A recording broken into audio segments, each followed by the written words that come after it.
Foster hated the tube. He hated it because he feared it. His fears were grounded in a combination of claustrophobia and pessimism. The intolerant, crushing crowd, the confined carriages, the tight tunnels that pressed in around the trains, the sense of weight above, concrete, basements, roads. All these factors were at the front of Foster's mind when he reluctantly rode the lines that wormed their way through London's depths. These terrors, while Foster acknowledged their improbability, were all plausible enough to keep him from using the tube whenever he could. His work, thank God, did not necessitate much travel. His position as a sales coordinator for a small building publication kept him safely within an office off Tottenham Court Road. His flat in Hammersmith could be reached as easily, if not as quickly, by the No. 9 bus as by the Piccadilly line. Friends who did not live on the bus routes were neglected. Venues not easily visited overground remained unvisited, and large areas of the capital city had become, albeit subconsciously, out of bounds. On the few occasions he had been forced to venture underground, he had spent each journey in a state of abject terror, perched on the edge of his seat, reacting frantically to every tortured scream of the rolling stock, as if it hailed an imminent destruction. And yet, despite all this antipathy, Foster now seriously considered descending the steps at Piccadilly Circus. It was pouring with rain. It was 6:30. Every other bus but his had been passed 5 times. Foster was cold enough and wet enough to think about entering the warmer and considerably drier environment of the tube. After all, it was only 10 or 15 minutes at the most. It was decided. Purposefully, he looked at his watch, tuttered loudly so that observers might understand his behaviour, and marched toward the Pelican Crossing. The rain became noticeably heavier, balls of water falling from the skies, bouncing off the flooded pavements. Eros cursed the heavens with his bow as Foster entered the station. People stood dripping in the golden glow of the renovated concourse. Most seemed to be sheltering from the rain. Suddenly, Foster was seized by an urge to join them, to wait for the storm to pass and return to the bus stop. However, with a great effort of will, he walked resolutely toward the ticket machine and paid for his journey. This would do him good. It would prove that he was still able to overcome his fear in the face of necessity, and therefore that it was founded in common sense, not neurosis. The entrance gate swallowed his ticket, ejecting it as he passed through. The escalators yawned ahead of him, waiting to take him to the station's belly. He stepped on and looked down at his distant destination. Strange to experience vertigo underground. He watched the faces rising toward him, all of them raised in anticipation of surfacing, or so it seemed. Did they share his fears? Were they relieved to reach fresh air? Or was he alone in his anxiety? The tinny sound of a busker drifted closer as the steps flattened out, depositing Foster on the walkway. An impatient businessman pushed past him, rushing hopelessly toward a distantly departing train. Foster strode casually round the corner to the second escalator, the one that would carry him to the Piccadilly line platform. The light seemed brighter down here, the air drier, removed as he was from the stormy conditions of the streets. In fact, it occurred to him that this was one of the advantages of an underground transportation system, the consistency of the atmosphere. Passengers could wait for trains without being frozen or soaked. There was a certain sense of shelter in depth, which was why Foster found it strange to see puddles on the floor when he reached the bottom. "It's been dripping all day," the morose-looking busker informed him, putting down his guitar. "Whole bloody place is falling to pieces." Foster tried to smile in agreement, as if the decayed state of the station was something that amused him. He threw a couple of coins into the busker's empty cap and passed through the arch down the tunnel, towards the trains. A rush of air met his face, heralding the imminent arrival of his train. He ran the last few yards, panting as he reached the platform, which seemed astonishingly empty. The grey carriages poured screaming out of the black mouth of the tunnel, and as they came to a halt, the doors snapped open. Foster jumped on board, wiping away the water that had dripped onto him from the roof above. The door slid shut as he found a seat in the sparsely populated carriage. Its few occupants were hidden behind newspapers. He waited for the train to move. The platform remained immobile. The outside world judded once and became still again. Foster suppressed a flash of panic. "Stop it," he said firmly to himself, trying to regain reality before it slipped away altogether. "It's the rain," said the man opposite, which didn't help matters. Unless things had changed since he'd last journeyed on the tube, it was not the done thing to converse with one's fellow passengers. "I said it's the rain." It was no good. Foster had been singled out to join this unusually talkative commuter in conversation, whether he liked it or not. "I used to work the tunnels, see?" "Really?" Foster responded dutifully. However, he found his curiosity was sparked, despite himself, as people are often intrigued by things which they morbidly fear. "Yeah, before I was a driver. Started just after they opened Leicester Square station." Foster looked incredulous. The few strands of his fellow traveller's grey hair suggested age, but his soft pink skin made him look no older than 60. 1935. I can remember it like it were yesterday. 15 I was. There was a flood in one of the Northern Line tunnels then, even though it was May. They had to divert some steam engines from up the line, keep it going. They had steam engines? Down here? Foster had assumed the tube had always been electric. Oh, yeah.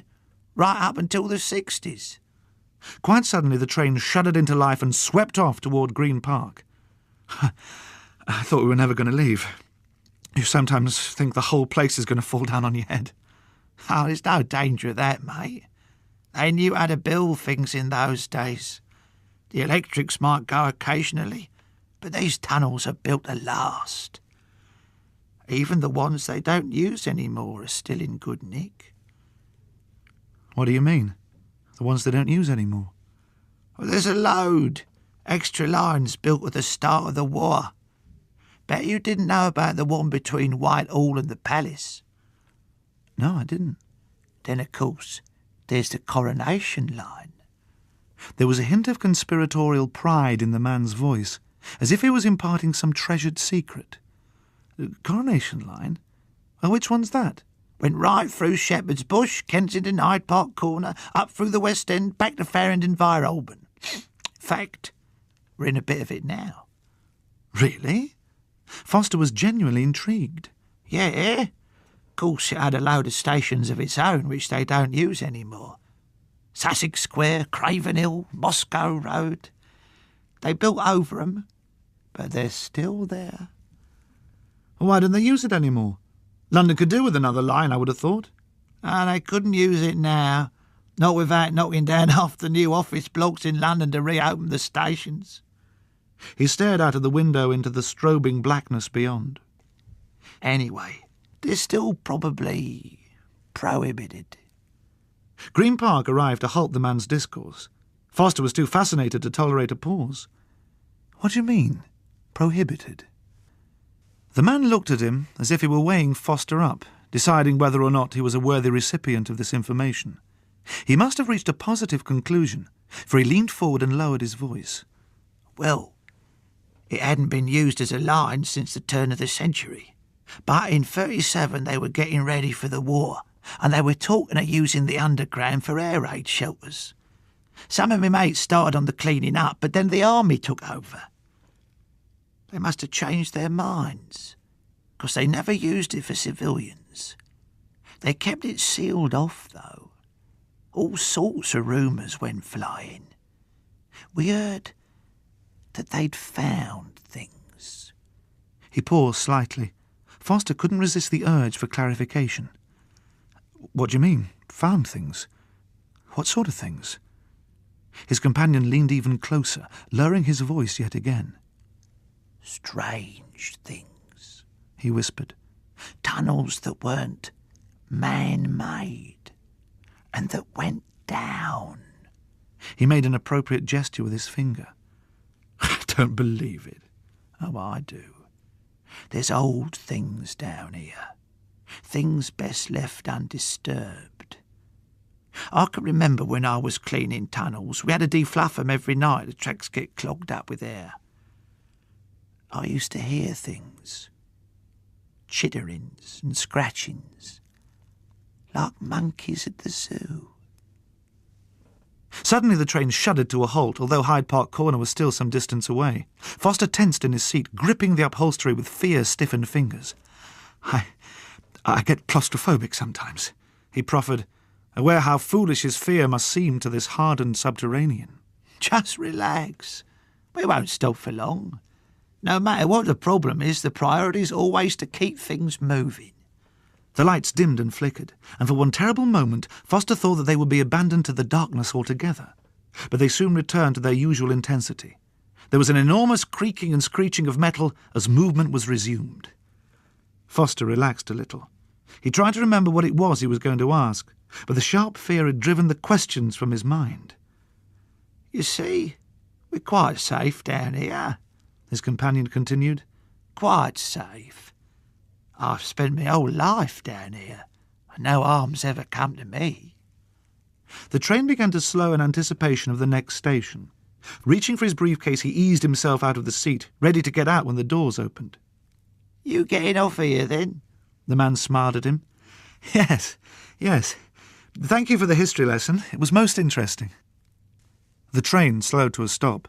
Foster peered through the glass, waiting for the doors to open. The sign on the wall read Cumberland Gate, clearly illuminated by the gas lights above it. The door slid open, revealing the silent platform beyond. There were no people, although Foster noticed that green filing cabinets somewhat absurdly lined one of the walls, partly obscuring a large Ovaltine poster. I must have lost track of the stations, he said to the man, who was still smiling. Before he could decide whether to step down to the concrete, the doors had closed once again and the train had resumed its journey. Unsure quite what to do, Foster returned to his seat. None of the other passengers seemed concerned about the disappearance of Hyde Park Corner. They remained resolutely hidden behind their papers. Only their hands were visible, fat and pink, all without fingernails. When they retired me, I couldn't cope with life up there.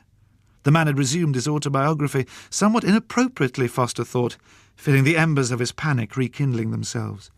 I kept coming back down here on my own. Did a bit of exploring.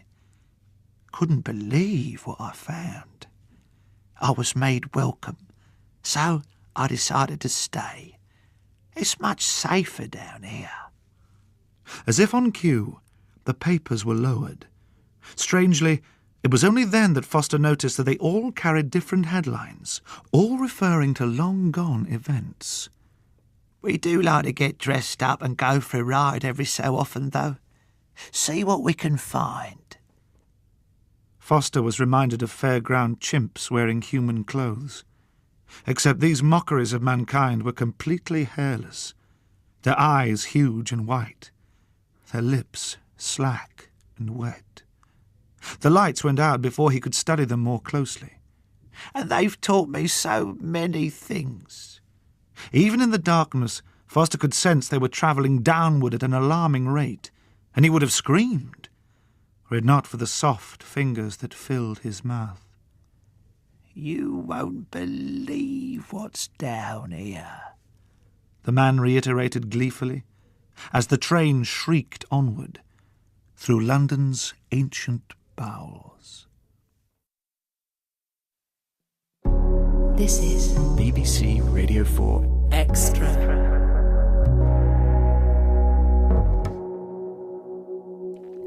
Now it's time to explore another piece of music with a powerful emotional impact. Soul music. One of the reasons why I think people love the hymn so much is not just it's a very beautiful piece of writing, but it speaks to all of us because it deals with two things that are almost contradictory. One is that we are terribly worried and anxious deep down about who we are, where we're going, what will happen to us at death, what will happen to us in the future. The other side of it, and it's almost contradictory,